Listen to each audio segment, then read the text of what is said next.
Olá, muito bom dia. Meu nome é Demir Guiar, eu sou advogado e pastor do Ministério Voz do que Clama no Deserto. Eu me encontro aqui com a Bíblia aberta no Evangelho de Lucas, no capítulo 5, no verso 1 a 11, que registra a pesca maravilhosa, a narrativa da pesca maravilhosa.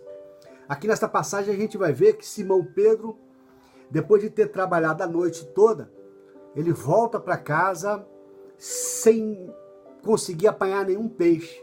E volta para casa frustrado, decepcionado, talvez sentindo-se um fracasso, né? Um fracassado. Mas Jesus entra no seu barco e dá uma ordem para Pedro. Fala, Pedro, faze-te ao mar alto e lança a tua rede. E Pedro então falou, olha, eu fiz isso a noite toda e não consegui apanhar nada, mas sob a tua palavra eu vou lançar a minha rede. E fazendo assim, no verso 6 vai dizer que colheram uma grande quantidade de peixes, que as redes chegavam mesmo a romper-se. Olha, o que me chama a atenção nessa passagem é no verso 2, que diz, e viu 2 barcos à beira da praia do lago, mas os pescadores, havendo desembarcado, lavavam as suas redes. O que me chama a atenção aqui, e é o que eu quero compartilhar com você, é que embora Simão Pedro estivesse experimentando um aparente fracasso, uma falta de sucesso na sua atividade profissional, embora ele naquela noite não tivesse conseguido êxito nenhum, está voltando para casa sem conseguir levar o mantimento para sua mesa, né, o pão para sua casa. Ainda assim, ele tinha o cuidado de lavar suas redes. E é sobre isso que eu quero chamar a sua atenção. As redes aqui para Pedro eram seus instrumentos de trabalho. Mas interessante que mesmo ele experimentando um momentâneo fracasso, um dia ruim, um dia em que não entrou nada no caixa, um dia em que a seara não floresceu, né? Mesmo assim, ele volta e tem um cuidado de lavar, de cuidar dos seus instrumentos de trabalho. Como você tem cuidado do seu instrumento de trabalho? Essa é uma questão muito importante que eu vejo aqui. Eu já vi pessoas interpretar essa passagem como se Pedro estivesse dependurando as chuteiras. Não. Ele, embora estivesse angustiado, chateado por não ter conseguido o êxito, ainda assim ele estava cuidando dos seus instrumentos de trabalho.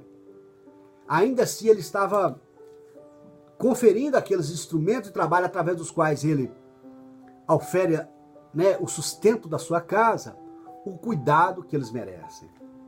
Uma certa feita eu presenciei um pedreiro que no final do expediente estava limpando a área onde estava trabalhando, onde estava sendo desenvolvida aquela obra, e eu pude ver que o seu ajudante, seu auxiliar, o servente de pedreiro, pegou uma colher de pedreiro e jogou ao chão. Ao que imediatamente aquele pedreiro repreendeu o seu servo, o seu auxiliar, dizendo que não era assim que deveria fazer com o instrumento de trabalho, que aliás, através do qual era com ele que eles conseguiam levar o sustento para casa. Aquela imagem ficou impregnada na minha mente, o zelo que aquele profissional tinha com o seu instrumento de trabalho. Como você tem cuidado dos seus instrumentos de trabalho? E aqui Pedro, voltando à palavra bíblica, Pedro estava experimentando um fracasso, um momento ruim, uma fase ruim na sua atividade de trabalho, de falta de sucesso. Mas mesmo assim, ele cuidava dos seus instrumentos de trabalho. Você tem cuidado do seu instrumento de trabalho? Ou você só cuida quando vai tudo bem, quando você está logrando êxito, quando você está tendo lucro, está oferindo algum ganho, né? Como você tem cuidado do seu instrumento de trabalho, da sua enxada, do seu formão, dos seus livros, do seu computador, da sua cabeça, das suas mãos, enfim, do seu veículo com o qual você desenvolve uma determinada atividade profissional? Como você tem cuidado do seu trabalho? Abençoa o seu instrumento de trabalho, cuida dele, zela dele. Aqui, a gente vê que Pedro, embora estivesse preocupado talvez com as despesas, com as obrigações que ele tinha, mesmo assim ele conferiu uma atenção especial para os seus instrumentos de trabalho. Tem gente que descarrega a sua frustração no instrumento de trabalho. Xinga, amaldiçoa, joga no chão. Como você tem cuidado dos seus instrumentos de trabalho? E é interessante que o instrumento de trabalho é algo tão importante, tão sério, que no nosso ordenamento jurídico proíbe a penhora dos instrumentos de trabalho. Porque exatamente através deles é que nós oferimos o nosso sustento.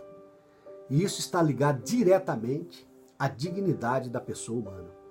Os instrumentos de trabalho, amado, precisa de cuidado, de uma atenção, porque eles estão relacionados diretamente à sua dignidade, à dignidade da pessoa humana. Nada justifica você amaldiçoar o seu instrumento de trabalho, jogar para o chão, xingar, quebrar, às vezes. Não. O fracasso de Pedro aqui não era por conta dos instrumentos de trabalho. O fracasso de Pedro aqui a gente pode ver porque, primeiro, Pedro, na noite anterior, tinha ido pescar sem Jesus estar no barco. Jesus não estava no barco quando ele experimentou aquela frustração. Mas quando Jesus entra no barco, a história muda. Então talvez você não está conseguindo lograr êxito porque Jesus não está no seu barco. Porque Jesus não está dentro da sua atividade empresarial. Talvez Jesus não está dentro da sua empresa. Não está dentro da sua área de atuação. Então não venha transferir a culpa, a responsabilidade para o seu instrumento de trabalho, para um objeto. Não é ele a causa do problema. O problema é que Jesus não está no barco. E segundo, quando Jesus não está no barco, a gente não tem como ouvir as suas instruções. Uma vez Jesus entrando no barco de Pedro, ele pôde ouvir Jesus falar que Pedro, lança no mar alto. Ô Pedro, você não pegou? Primeiro que eu não estava aqui com você. E outra, você tem tentado na superfície, nos lugares rasos, sabe? Nas teorias rasas, nos conceitos rasos. Experimente aprofundar o seu conhecimento. Experimente ganhar as maiores profundidades do conhecimento, das técnicas que você vai lograr êxito, Pedro. E assim Pedro fez. Olha, Pedro também, ele falou assim, olha, eu já tentei de todo jeito, mas não consegui, mas porque o Senhor que está dizendo, eu vou fazer. E assim ele fez, e ele pescou tanto que ele teve que chamar gente para ajudar a retirar do mar a quantidade de peixes.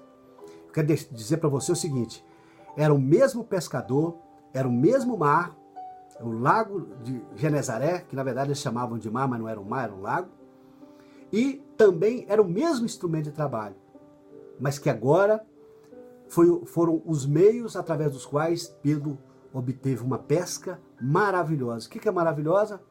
Sobrenatural. Eu quero dizer para você, em nome de Jesus, abençoe o seu instrumento de trabalho. Convide Jesus para estar no barco para você, com você, e ouse acatar as suas instruções, que você vai experimentar um sucesso sobrenatural. O que é sobrenatural? Além do natural, além da média, além do lugar comum, algo extraordinário, aquilo que humanamente não é possível. É isso que Deus tem preparado para você, ok? Eu quero te abençoar com essa palavra. Cuide dos seus instrumentos de trabalho, em nome de Jesus. E convide Jesus para estar no barco com você e ouça as suas instruções, que a partir de agora a sua pesca vai ser sobrenatural, a sua atividade profissional vai ser sobrenatural e você vai colher a 100 por 1, que você vai ter que, inclusive, convidar, quem sabe aí, colaboradores para te ajudar a retirar o resultado do mar, o resultado da sua atividade profissional. Amém? Eu te abençoo em nome do Senhor Jesus. Quero te pedir que você, se não é inscrito ainda no nosso canal, inscreva no nosso canal, deixe o seu like, que é muito importante, e compartilhe essa mensagem. Amém? Para que outras pessoas possam ser alcançadas. Para terminar, eu quero dizer, lembre-se, só o Espírito Santo de Deus pode conduzir o homem no caminho de toda a verdade e não apenas a um aspecto desta mesma verdade. Fica com Deus e até o próximo.